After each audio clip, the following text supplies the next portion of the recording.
ओम साई राम। बाबा को शत शत प्रणाम।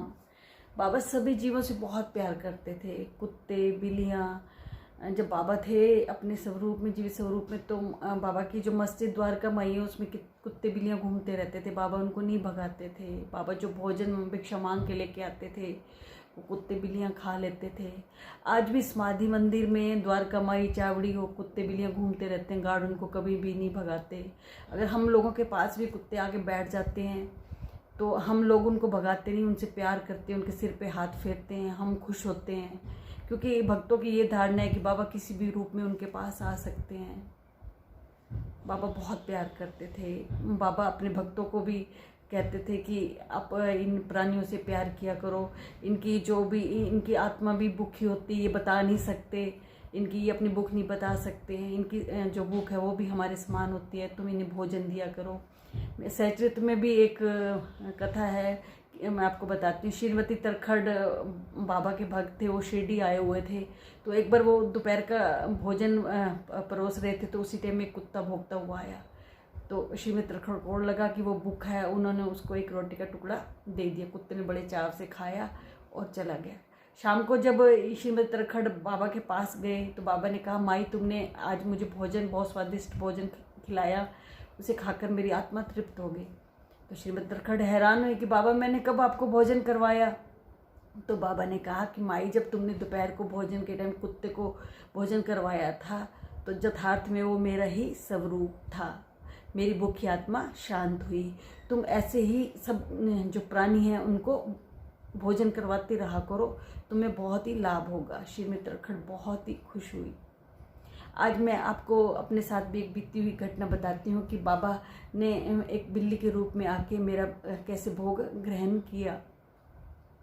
मैं बाबा को हमेशा भोग लगाती हूँ, डेली भोग लगाती हूँ, पर वीरवार को मेरी कोशिश रहती है कि मैं पीली चीज़ जैसे कि बाबा को बेसन का चिल्ला, कढ़ी चावल, पोहा, इसका मतलब भोग बना के लगाती हूँ। अच्छा, बाबा को भोग लगाया, वो भोग लगाने की कुछ देर बाद जैसे उस भोग को उठा कर जा तो खुद खा लिया, जा अपने परिवार के लोगों को प्रसाद के रूप में दे दिया। तो एक बार की बात है कि मैं एक वीरवार को बाबा के लिए मैंने बेसन का चिल्ला बनाया और मैंने वो बाबा के आगे रखा। तो उस दिन पता नहीं मन में क्या भाव आया कि मैंने बाबा को उलाम्बा दिया। मैंने कहा, बाबा आपके सामने हमेशा भोग रखती हूँ, कभी तो अपने बेटी का भोग खाने आ जाया करो। और ये कहकर ना मैं फिर बाहर आंगन में सूर्य को जल चढ़ाने चली गई। सर्दियों के दिन थे तो मैं सूर्य को जल चढ़ा रही थी। तो तभी एक द्वार से मोटा बिल्ला कूद के आया और म्याऊं म्याऊं करते ना मेरे पैरों पर लौटने लगा। तो मैंने सोचा चलो इस कुत्ते को दूध पिलाते हैं। तो बिल्ले को दूध पिलाते हैं। तो मैंने अपने हस्बैंड को कहा कि ये बिल्ला आया, आप इसके लिए दूध लेके आओ।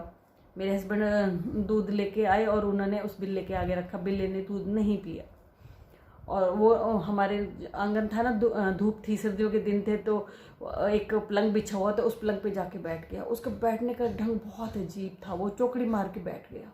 मैं देख के हैरान। फिर पता नहीं मन में ये भी भाव आया कि ये बाबा हैं जो मैंने बेसन के चिल्ले का भोग लगाया ना, ये बाबा खाने आए हैं। तो मैंने अपने हस्बैंड को कहा, ये दूध तो नहीं पी रहा, जो बाबा के आगे चिल्ला रखा है ना, आप वो लेके आओ, बेसन का चिल्ला। मेरे हस्बैंड लेके आए और मेरे हस्बैंड ने उसके बिल्ले के पास ही पलंग पे बैठ के उसके टुकड़े टुकड़े करके उसको खिलाया और वो सारा खा गया। और मैं दूर से देख रही हूँ, मैं खड़ी हूँ भी, मेरे हस्बैंड खिला रहे हैं और मन में ये भी भाव आ रहा है कि बाबा खा रहे हैं। और मैं कितनी पागल, कितनी नादान, जब तेरा मन ये कह रहा है कि बाबा आए, तूने उनके पैर नहीं छुए, तो उनको प्रणाम करती, भगवान तेरे घर में आए। नहीं, पता नहीं मेरी बुद्धि कैसी विपरीत होगी, ना मेरे हस्बैंड ने छुए ना मैंने छुए।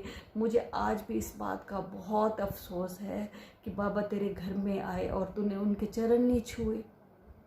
एक भगवान को मिलती, उनको प्यार करती। सच में बहुत दुख है इस बात का। मेरा मन तो कहता है कि वो बाबा थे। क्योंकि देखो, बिल्ला दूध को छोड़ के कभी बेसन का चिल्ला नहीं खाएगा, कभी नहीं खाता बेसन का चिल्ला। और जो मेरा घर है, मैं किराए के मकान पे रहती थी, जो मेरे मकान मालिक है उसके 5-6 कुत्ते थे और कभी कोई बिल्ला आज तक मैंने नहीं देखा। कभी कुत्तों के डर के मारे आते नहीं थे। पहली बार वो बिल्ला आया जब मैंने बाबा को उलाम्बा दिया कि बाबा आप कभी नहीं खाने आते हो। और फिर शायद बाबा ने अपनी बेटी की बात सुनी और बाबा एक बिल्ले का रूप धारण करके आए और उन्होंने खाया। तो शायद बाबा ने ही मेरी बुद्धि को विपरीत कर दिया था कि मैं सोच तो हूँ पर बाबा के चरण ना छू पाऊँ। पता नहीं क्यों बाबा ने ऐसा किया। बाबा, मैं काश आपके चरण छू लेती तो मैं धन्य हो जाती बाबा। पर मैं फिर भी बहुत धन्य हूँ कि आपने आके मेरा जो भोजन था वो ग्रहण किया। उसके बाद ऐसा कभी नहीं हुआ। वो आज भी मुझे सीन पूरी तरह याद है।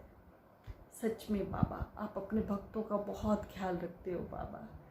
बाबा, आपके बस ऐसे ही आपसे प्यार करते रहें हमेशा मरते दम तक बाबा। आपकी सिवा किसी के बारे में भी ना सोचे, जो आपकी हमेशा हमारे ऊपर आपकी कृपा बनी रहे बाबा। बस आज इतना ही। ओम साईं राम।